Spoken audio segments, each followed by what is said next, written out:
Hi class 9th, welcome to MRK Anand classes. So dear students of class 9th, आज की हम इस video में पढ़ने वाले हैं केमिस्ट्री क्लास 9th और मोल। ठीक है कि मोल क्या होता है और नंबर ऑफ मोल्स कैसे फाइंड किए जाते हैं। ठीक है, क्या क्या पढ़ेंगे, मोल क्या होता है, मोल का डिफिनेशन पढ़ेंगे और नंबर ऑफ मोल्स पे बेस्ड जो न्यूमेरिकल्स हैं उनको लगाएंगे। ठीक है कि नंबर ऑफ मोल्स कैसे फाइंड किया जाता है। तो सबसे पहले बात करते हैं मोल की।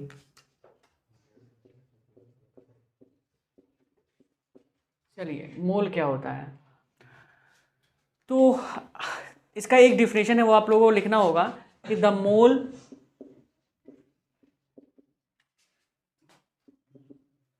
Is the amount that contains the same number of particles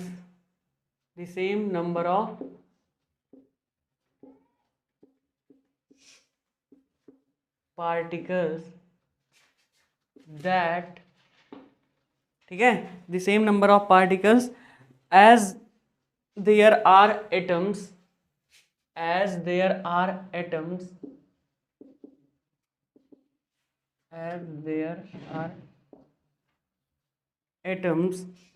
ठीक है, in exactly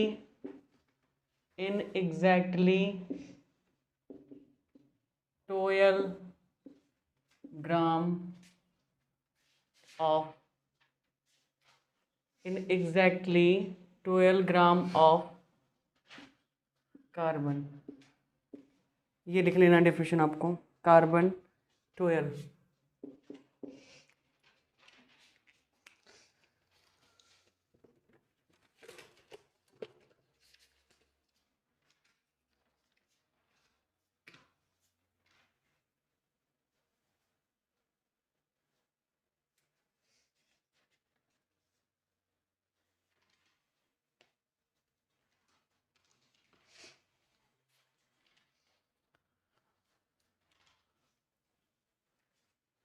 तो यहाँ पर अगर आपने ये लिखा होगा the mole is the amount that contains the same number of particles as there are atoms in exactly 12 gram of carbon 12।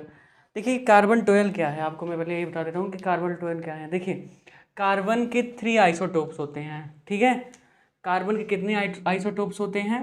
3 isotopes होते हैं। Carbon 12, carbon 13, carbon 14। ठीक है, कौन कौन? कार्बन 12, कार्बन 13 और कार्बन 14। तो इसमें जो है कार्बन 12 के 12 ग्राम में जितने एटम्स होते हैं, ठीक है, जितने एटम्स होते हैं वही सेम नंबर ऑफ पार्टिकल्स एक मोल में होते हैं। ठीक है, इसी के बारे में ये कह रहा है कि the mole is the amount that contains the same number of particles as there are atoms in exactly 12 gram of carbon 12। ये नोट कर लीजिए आप।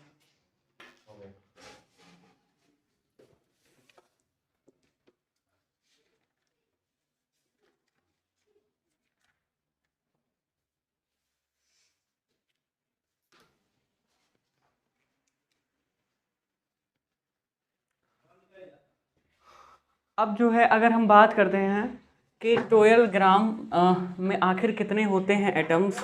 ठीक है, कार्बन 12 के 12 ग्राम में नंबर ऑफ एटम्स कितने होते हैं? तो होता है 6.022 इंटू 10 की पावर 23। ठीक है, इतना जो है एटम्स होते हैं। ठीक, और वही सेम जो है पार्टिकल्स होते हैं वह एक मोल में। ठीक है, मोल में कितने होते हैं? वही 6.022 इंटू 10 के पावर 23 होते हैं। ठीक है, तो यानी कि अगर हम एक मोल की बात करें तो एक मोल की बात करेंगे तो हम आप बोलोगे कि सर अभी आपने बताया कि एक मोल में कितना होता है? एक मोल में होता है कार्बन 12 के 12 ग्राम में जितने एटम्स होते हैं, तो number of atoms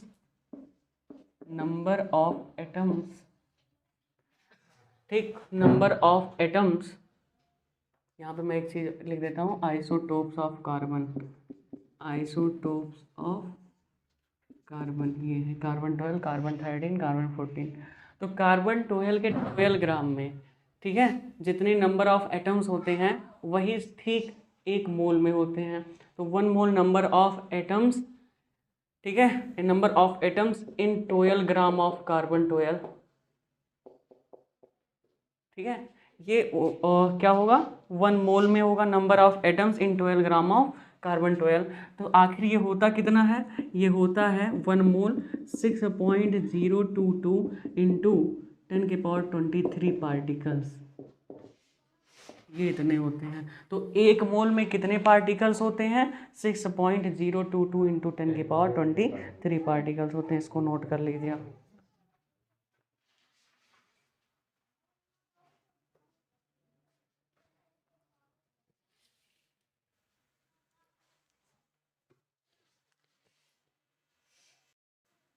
so I hope students कि आप लोगों ने इसको लिखा होगा कि मोल क्या होता है। फिर से आपको मैं मोल समझा देता हूँ कि मोल जो होता है वो सेम नंबर ऑफ पार्टिकल्स होते हैं जो कि प्रेजेंट होते हैं, ठीक है, किसमें, कार्बन 12 के 12 ग्राम में। कार्बन 12 के 12 ग्राम में जितने नंबर ऑफ एटम्स होते हैं ठीक वही होता है किसमें, 1 मोल में नंबर ऑफ पार्टिकल्स। तो यानी कि इस ये जो नंबर आया इसको क्या कहा जाता है, 6 पॉइंट, इसको बोला जाता है,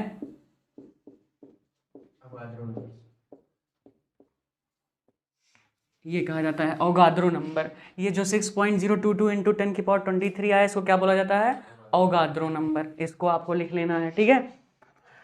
अगर आपसे कोई पूछे कि अवगाद्रो नंबर क्या होता है तो आपका आंसर ये होना चाहिए कि the number of particles present in 1 mole of any substance, the number of particles present in 1 mole of any substance is known as Avogadro number, ठीक है। The number of particles present in 1 mole of any substance is known as Avogadro number. इसको आप लिख भी सकते हैं यहाँ पे। चलिए हम डेफिनेशन थोड़ा सा लिखा दे रहे हैं अवगाद्रो नंबर का, ठीक है, कि the number of particle present in 1 mole of any substance is known as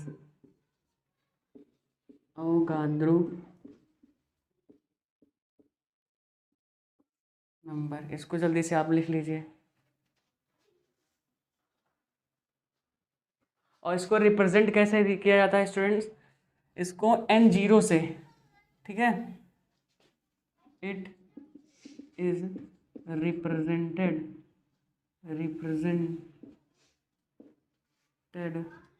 by N0, ये इससे रिप्रेजेंट किया जाता है अवगाद्रो नंबर को। ये आप जल्दी से लिख लें फिर हम लोग आगे बढ़ते हैं।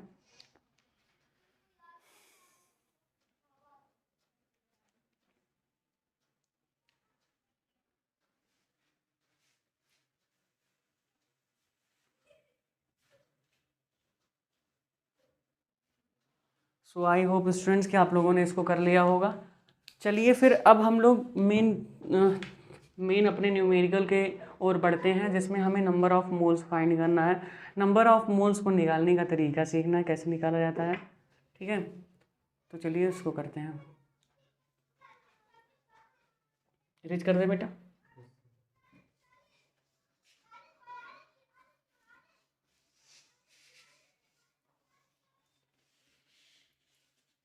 ये जो अवगाद्रो नंबर है ये फिक्स्ड वैल्यू होती है, ठीक है, कि ये फिक्स्ड वैल्यू होती है कि जितने भी सब्सटेंस हैं उनके 1 मोल में 6.022 इंटू 10⁻23 पार्टिकल्स होते हैं। तो ये एक नंबर है जो कि फिक्स्ड होती है और इसी को अवगाद्रो नंबर कहा जाता है, ठीक है। अब चलिए हम लोग how to find number of moles, how to find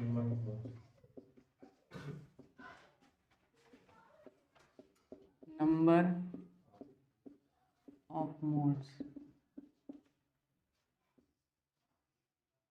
ये हम लोग करते हैं कि नंबर ऑफ मोल्स, क्वेश्चन अगर आपको देगा तो आपको नंबर ऑफ मोल्स की कैसे फाइंड करना है। तो चलिए इसको करते हैं।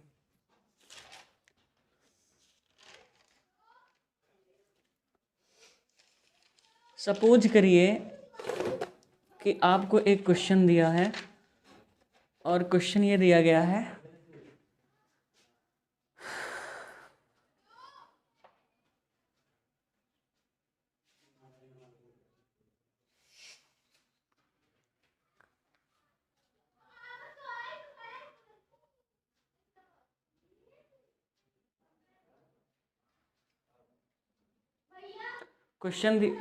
क्वेश्चन दिया गया है कि कैलकुलेट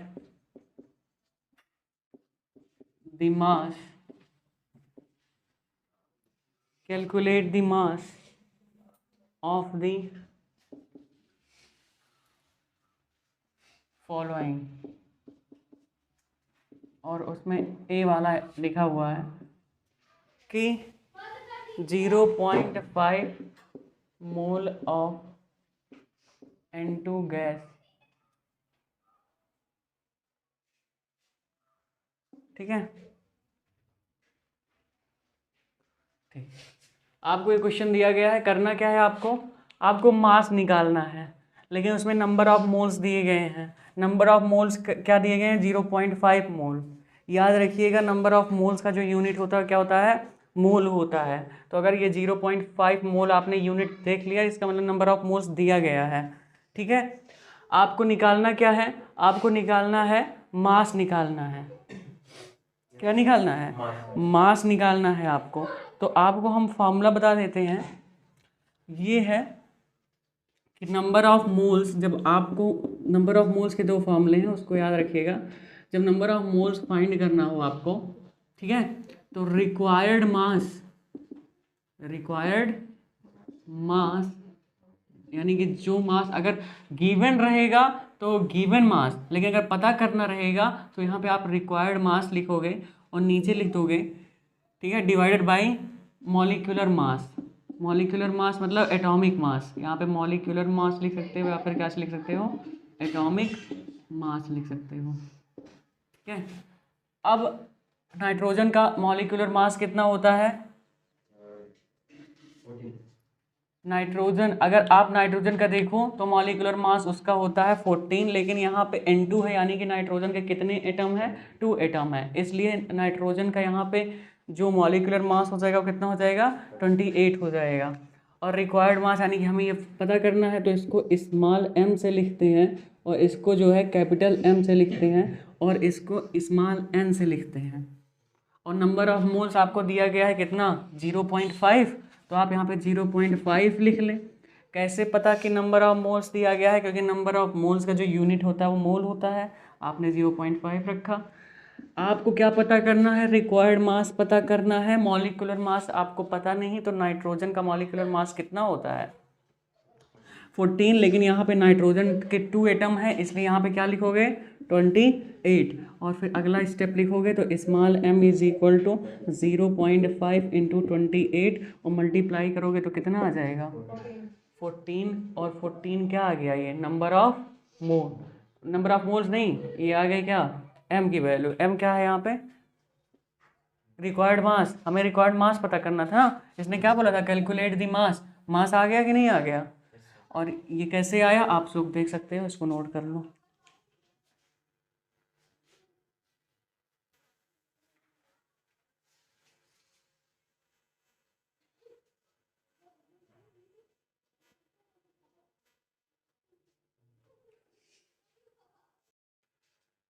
सो आई होप कि आप लोगों ने ये वाला क्वेश्चन कर लिया होगा। आइए अगला क्वेश्चन करते हैं।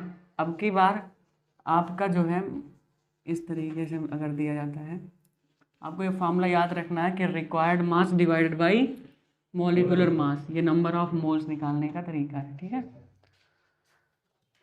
अगला क्वेश्चन आपको अगर इस तरीके से दिया जाए कि सी वाला क्वेश्चन है, 3.011 इंटू 10 की power 23 number of n atoms,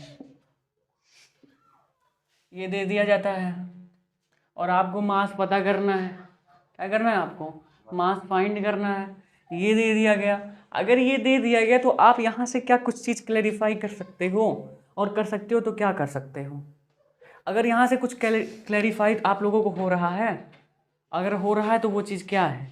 यहाँ पे अगर आप देखो तो नंबर ऑफ n एटम्स दिया गया है, यानी कि नंबर ऑफ पार्टिकल्स दे दिए गए है ना, नंबर ऑफ पार्टिकल्स दे दिए गए ना, क्या दे दिए बच्चा, नंबर ऑफ पार्टिकल्स। और आपसे क्या पूछा जा रहा है, मास। आपसे क्या पूछा जा रहा है, मास पूछा जा रहा है। अब इसमें दूसरा वाला फार्मूला हमारा यूज हो जाएगा। दूसरा वाला फार्मूला कैसे यूज होगा कि देखो, number of moles, number of moles आप फाइंड करोगे क्या, नंबर ऑफ मोल्स का दूसरा फार्मूला, पहला फार्मूला आपने लिखा कि required mass divided by given mass, और नंबर ऑफ मोल्स का देखो रिक्वायर्ड या फिर गिवन नंबर ऑफ पार्टिकल। जब दिया रहेगा तो गिवन, और जब नहीं दिया रहेगा तो रिक्वायर्ड। ठीक है, तो रिक्वायर्ड यानी कि यहाँ दिया है तो यानी कि गिवन नंबर ऑफ पार्टिकल्स है ना, और डिवाइडेड बाई कौन सा नंबर, अवोगाद्रो नंबर। ये चीज़ आपको याद रखना है। तो दूसरा वाला फॉर्मूला लिखो था नंबर ऑफ मोल्स का, एक पहला वो वाला required mass divided by molecular mass, और दूसरा ये नंबर ऑफ मोल्स हमें नहीं पता है, तो नंबर ऑफ मोल्स आप पहले पता कर लेते हैं तभी तो मास निकाल पाएंगे। तो नंबर ऑफ मोल्स, ये गिवन नंबर ऑफ पार्टिकल्स कितने हैं 3.011 इंटू 10⁻23, और यहाँ पे 6.022 इंटू 10⁻23 होता है क्या, है ना। और ये कैंसिल हो गया, इससे कैंसिल होगा तो 1/2 आ जाएगा क्या, और इसमें डिवाइड करोगे तो 0.5 आ जाएगा क्या। नंबर ऑफ मोल्स का मतलब क्या, इसका यूनिट क्या लिखोगे, मोल लिखोगे। इसका यूनिट क्या लिखोगे, मोल लिखोगे। अभी क्या पता करना है, अभी तुम्हें मास पता करना है। तो मास पता करने के लिए कौन सा हम बताए हैं तरीका कि n जो होगा वो small m upon capital M होगा। और स्मॉल n तुम्हारा कितना आ गया, स्मॉल n ही तो है, ये आ गया 0.5, कितना आ गया 0.5, और इक्वल स्मॉल m तुम्हें पता करना है, कैपिटल M कितना होगा, कौन सा है, नाइट्रोजन है। नाइट्रोजन का सिंगल एटम है, सिंगल एटम में कितने होंगे 7, वो 14, मॉलिक्यूलर मास कितना हो जाएगा 14, और इधर कैपिटल स्मॉल m का तुम्हारा वैल्यू निकल करके आ जाएगा 0.5 इंटू 14, मल्टीप्लाई करोगे तो कितना आ जाएगा,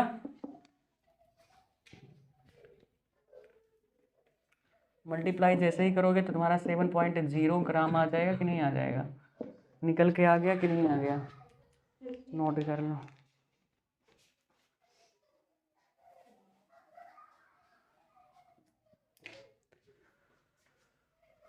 सो स्टूडेंट्स, आप लोगों ने समरी में हम बता देते हैं क्या क्या सीखा है। आपने मोल सीखा, अवोगाद्रो नंबर सीखा इस वीडियो में, नंबर ऑफ मोल्स निकालना फाइंड करना सीखा।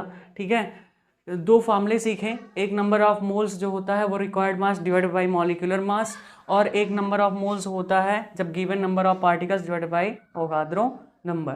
तो इन 2 फार्मूलों का यूज करके आप नंबर ऑफ मोल्स क्या कर सकते हो, फाइंड कर सकते हो। और